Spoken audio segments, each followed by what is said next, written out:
श्री स्वामी समर्थ। जय जय स्वामी समर्थ। स्वामींचं नाव घेऊन मी आजच्या ह्या नवीन व्हिडिओला सुरुवात करते। पंचांगानुसार यावर्षी अश्विन महिन्यातील पौर्णिमा 16 ऑक्टोबरला म्हणजेच बुधवारी रात्री 8:40 सुरू होईल, तर ती दुसऱ्या दिवशी म्हणजे 17 ऑक्टोबर रोजी संध्याकाळी 4:56 असणार आहे। त्यानुसार 16 ऑक्टोबर रोजी कोजागिरी पौर्णिमा ही साजरी केली जाईल। अश्विन पौर्णिमा ही कोजागिरी पौर्णिमा किंवा शरद पौर्णिमा म्हणून साजरी केली जाते।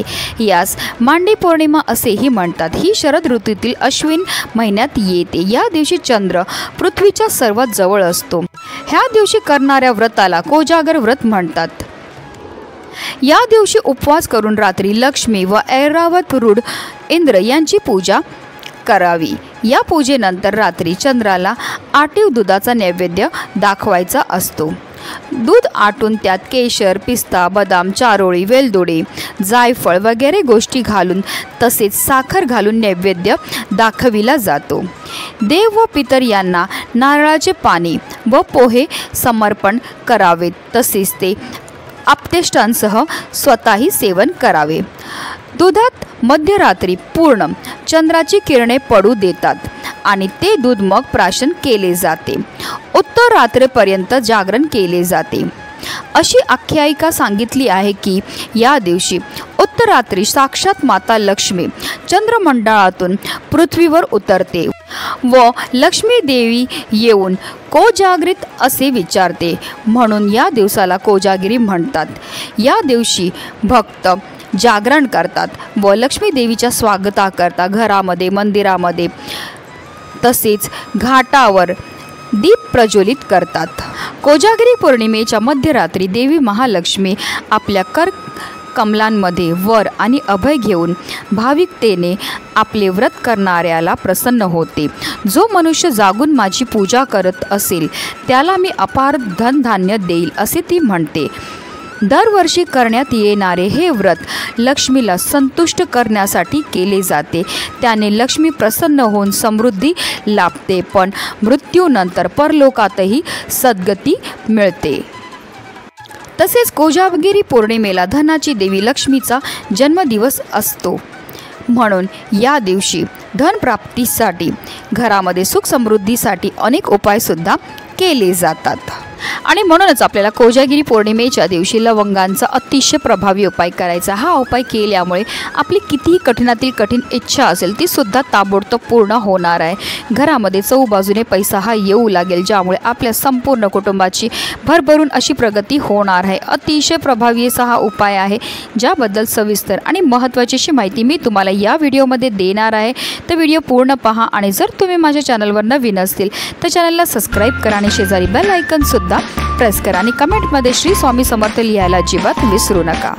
अगदी तुमच्यापासून माझ्यापर्यंत प्रत्येकजण खूप मेहनत करतो, खूप कष्ट करतो, जेणेकरून आपल्या आयुष्यामध्ये सुख समृद्धी नांदेल। पण बऱ्याचदा काय होतं ना, आपल्या घरामध्ये काही दोष असतात किंवा आपल्यामध्ये काही दोष असतात, त्यामुळे सुद्धा आपल्याला कोणत्याही क्षेत्रामध्ये यश हे मिळत नाही। आपण मेहनत तर करतो, कष्ट तर करतो, पण आपल्या कष्टाला आपल्या नशिबाची साथ ही मिळत नाही। आपल्या घरी पैसा तर येतो, पण आलेला पैसा टिकून राहत नाही। आणि म्हणूनच आपल्याला हा उपाय करायचा आहे। हा उपाय केल्यामुळे आपल्या कष्टाला आपल्या नशिबाची साथ मिळेल, त्याचबरोबर जी अप्राप्त लक्ष्मी आहे ती आपल्याला प्राप्त होईल। हिंदू धर्मात लवंग अत्यंत पवित्र मानली जाते। ज्योतिषशास्त्रानुसार असे मानले जाते की लवंगा संबंधित काही उपाय केल्याने तुमची रखडलेली कामे पूर्ण होण्यास सुरुवात होते, कारण ती ऊर्जावाहक मानली जाते। तसेच असे मानले जाते की लवंगांचा वापर केल्याने तुमचे नशीब बदलू शकते आणि तुमची स्वप्नसुद्धा पूर्ण होऊ शकतात। आणि म्हणूनच आपल्याला सुद्धा आवर्जून कोजागिरी पौर्णिमेच्या दिवशी लवंगांचा हा प्रभावी उपाय जो आहे तो करायचा आहे। तर ह्या उपायाकरता आपल्याला 16 लवंगा घ्यायच्या। ज्या लवंगा आपण घेणार ते व्यवस्थित आपल्याला पाहून घ्यायच्यात, त्या अखंड असाव्या, कुठे तुटलेल्या, फुटलेल्या किंवा खराब झालेल्या नसाव्या। आता ह्या 16 लवंगा घेऊन आपल्याला देवघरामध्ये माता लक्ष्मी समोर बसायचं आहे। आता हा उपाय आपल्याला कधी करायचा, तर हा उपाय आपल्याला कोजागिरी पौर्णिमेच्या दिवशी बरोबर रात्री 12 वाजता करायचा आहे। 12 वाजल्यापासून अगदी तुम्ही 12:40 हा उपाय केला तर ह्या उपायाचा प्रभाव तुम्हाला फारच लवकर जाणवेल।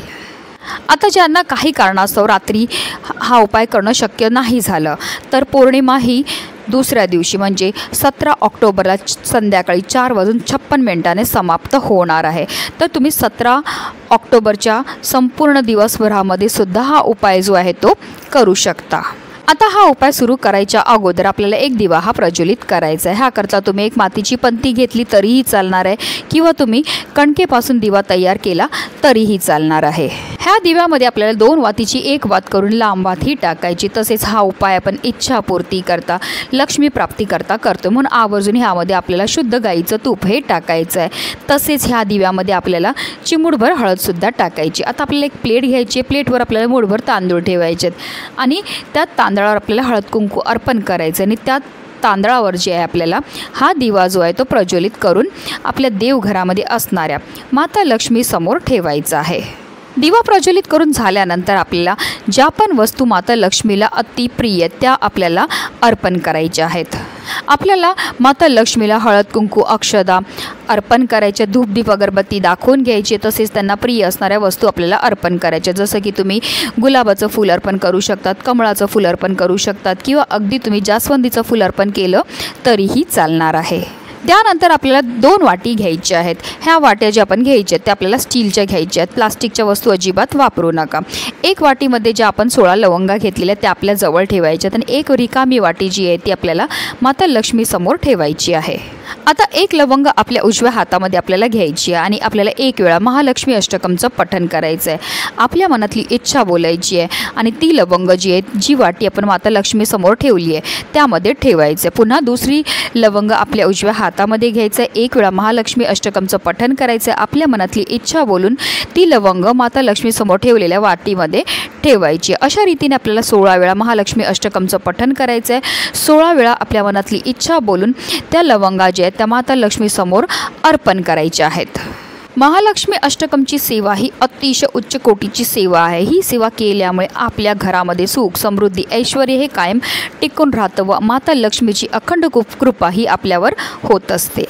त्यानंतर पुन्हा एकदा आपल्याला आपल्या मनातली इच्छा ही माता लक्ष्मीला बोलायची। तुमची जी पण इच्छा असेल, धन प्राप्ती करता, घराबद्दल, मुलांबद्दल, पतीबद्दल, नोकरी, व्यवसाय किंवा इतरही कोणत्या तुमच्या मनातल्या इच्छा असतील त्या मनोभावे आपल्याला माता लक्ष्मी समोर बोलायच्या आहेत। त्यानंतर ह्या लवंगा ज्या त्या संपूर्ण दिवसभर, संपूर्ण रात्रभर माता लक्ष्मी समोरच ठेवायच्या। दुसऱ्या दिवशी म्हणजे 17 ऑक्टोबरच्या दिवशी आपल्याला ह्या लवंगांपैकी ज्या लवंगा आहेत त्या आपल्या घरातल्या सदस्यांनी प्रसाद म्हणून ग्रहण करायच्यात। आता तुम्हाला डायरेक्ट खाणं शक्य असेल तर डायरेक्ट खावा। आता तुमच्या घरी लहान मुलं त्यांना नाही खायला जमणार तर एखादा गोडाधोडाचा पदार्थ बनवा, खीर बनवा आणि त्यामध्ये तुम्हाला ही लवंग जी आहे ती वाटून टाकायची आहे आणि त्याचा प्रसाद म्हणून आपल्याला ग्रहण हा करायचा आहे। फक्त एक गोष्टीची तुम्हाला विशेष काळजी ही घ्यायची, हा लवंगांचा जो प्रसाद आहे तो फक्त आणि फक्त आपल्या घरातल्याच सदस्यांनी ग्रहण करायचा आहे। बाहेरच्या व्यक्तीला अजिबात तुम्हाला हा प्रसाद म्हणून द्यायचा नाही, कारण हा माता लक्ष्मीचा अभिमंत्रित केलेला प्रसाद असतो आणि हा प्रसाद ग्रहण केल्यामुळे आपल्या संपूर्ण कुटुंबाची भरभरून अशी प्रगती होत असते। जर हा उपाय तुम्ही कोजागिरी पौर्णिमेच्या दिवशी केला तर तुमच्यावर अखंड माता लक्ष्मीची ही कृपा होणार आहे आणि म्हणूनच व्हिडिओ जास्तीत जास्त लोकांपर्यंत शेअर करा, जेणेकरून प्रत्येकाच्या आयुष्याचं कल्याण हो हीच मनामध्ये इच्छा। श्री स्वामी समर्थ। जय जय स्वामी समर्थ।